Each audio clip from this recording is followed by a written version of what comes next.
नमस्कार दोस्तों, बहुत बहुत स्वागत है आपका हमारे चैनल में। आज हम पढ़ेंगे रेलवे के प्राइवेटाइजेशन के बारे में। बहुत इंपॉर्टेंट टॉपिक है।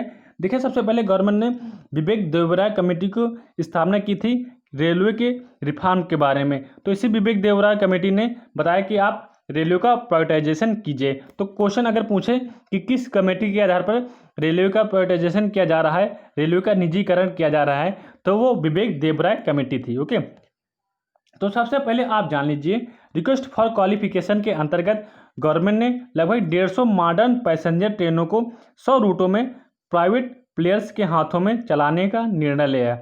प्राइवेट प्लेयर्स यानी कि प्राइवेट कंपनियां, निजी कंपनियां। ओके, क्या है इस इनिशिएटिव के इस ऑब्जेक्टिव के इनिशिएटिव। तो सबसे पहला ऑब्जेक्टिव यही है कि जो मॉडर्न टेक्नोलॉजी, अभी भारतीय रेलवे बहुत ही पिछड़ी हुई है टेक्नोलॉजी के मामले में, तो ज़्यादा से ज़्यादा टेक्नोलॉजी को रेलवे में इंसर्ट किया जाए।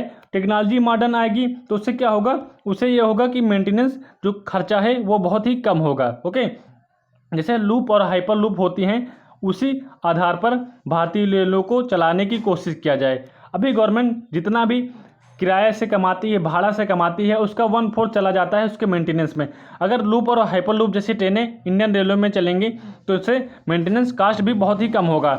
अगला है रिड्यूस ट्रांजिट टाइम। देखिए, जब हमारी ट्रेन, एक साधारण पैसेंजर ट्रेन किसी भी स्थान में पहुंचाने में 2 घंटे का समय लेती है, वहीं पर लूप और हाइपर लूप ट्रेन उस स्थान पर पहुंचाने में मात्र 1 से आधा घंटे का समय लेंगी। तो जो परिवहन समय है ये भी कम होगा। तो अगला पॉइंट है बूस्ट जॉब क्रिएशन। जो सरकारी नौकरी के लड़के अभी रेलवे में काम करते हैं, तो प्राइवेट जो लड़के हैं वो रेलवे में काम नहीं कर पाते हैं, तो रेलवे के प्राइवेटाइजेशन से जो प्राइवेट बच्चे हैं वो भी रेलवे में काम करने का मौका मिलेगा। अगला है सेफ्टी इंश्योर करना। ओके, इससे प्राइवेटाइजेशन से सेफ्टी भी बढ़ेगी रेलवे की। अगला है, देखिए आपने तेजस में देखा होगा कितनी वर्ल्ड क्लास ट्रेवल एक्सपीरियंस देते हैं वो लोग पैसेंजर को। तो प्राइवेटाइजेशन से ये भी फायदा है कि बहुत ही अच्छी सुविधाएं पैसेंजर को मिलेंगी, हालांकि इनका एक कास्ट भी रहेगा। बढ़ते हैं आगे, क्या क्या प्रोस हैं यानी क्या क्या बेनिफिट हैं इसके। सबसे पहला बेनिफिट यही है इंफ्रास्ट्रक्चर को इम्प्रूव करना। प्राइवेट कंपनियां इसी आधार पर कार्य करती हैं कि ज़्यादा से ज़्यादा मात्रा में बेनिफिट कमाया जा सके। तो बेनिफिट तभी होगा जब इंफ्रास्ट्रक्चर दुरुस्त होगा। तो सबसे पहले प्राइवेट कंपनियां इंफ्रास्ट्रक्चर दुरुस्त करेंगी। इससे क्या होगा कि जो ट्रेवलर्स हैं उनको बहुत ही अच्छी सुख सुविधाएं मिलेंगी। ओके, अगला है balancing quality of service with high fares. देखिए, एग्जाम्पल के तौर पर मैं आपको समझाता हूँ। 2 ट्रेनें हैं, एक ट्रेन है ए और एक ट्रेन है बी। ओके, ए ट्रेन में मान लीजिए 100 रुपये किराया है और बी ट्रेन में 80 रुपये किराया है। लेकिन ए ट्रेन आपको 100 रुपये में AC में दिल्ली से राजस्थान जाने का मौका देती है, और जो बी ट्रेन है वो 80 रुपये में दिल्ली से राजस्थान जाने का मौका देती है, मात्र 80 रुपये में। तो आप किसको सेलेक्ट करेंगे? आप सेलेक्ट करेंगे ए ट्रेन को। तो इससे क्या होगा कि इसको भी ए ट्रेन से सीखने का मौका मिलेगा, यानी यूँ कहें कि कंपटीशन की भावना जागेगी प्राइवेट प्लेयर को आपस में। इससे क्या फ़ायदा होगा? इससे पूरी तरह से फ़ायदा ट्रेवलर्स को ही होगा, यानी पैसेंजर को भी होगा, कंपटीशन से फ़ायदा। बढ़ते हैं आगे, लेसर एक्सीडेंट। आपने देखा होगा गवर्नमेंट बस और प्राइवेट बस में क्या अंतर है। गवर्नमेंट बस 10-10, 20-20 साल पुरानी हो जाती है तो वो एकदम से खचाड़ा हो जाती है, लेकिन प्राइवेट बस ऐसे नहीं होती। वो लोग बहुत मेंटेनेंस से रखते हैं, जिससे क्या होता है कि उनमें बहुत ही कम मात्रा में एक्सीडेंट वगैरह होते हैं। तो अगर रेलवे का प्राइवेटाइजेशन हो जाता है तो वो लोग मेंटेनेंस बहुत ही मात्रा में देंगे अपनी रेलवे को, जिससे क्या होगा, बहुत ही कम मात्रा में एक्सीडेंट देखने को मिलेंगे, जो अभी बहुत ही भारी मात्रा में देखने को मिलते हैं। बढ़ते हैं हम आगे, कॉन्स के बारे में जानते हैं, यानी कि क्या इससे नुकसान है उसके बारे में जानते हैं।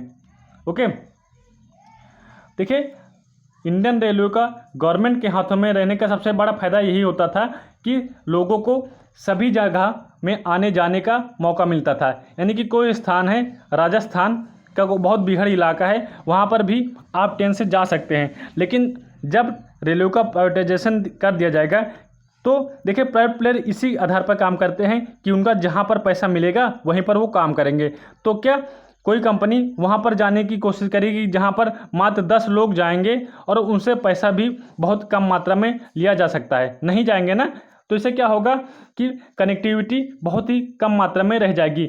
जो प्राइवेट प्लेयर हैं वो उन्हीं क्षेत्रों में ट्रेन चलाएंगे जहाँ पर उनको ज़्यादा से ज़्यादा मात्रा में पैसा मिलने का बंदोबस्त होगा, और उन क्षेत्रों को अवॉइड कर देंगे जहाँ पर बहुत ही कम मात्रा में उनको बेनिफिट होगा। ये सबसे बड़ा नुकसान है रेलवे का प्राइवेटाइजेशन के बारे में। अगला है फेयर्स।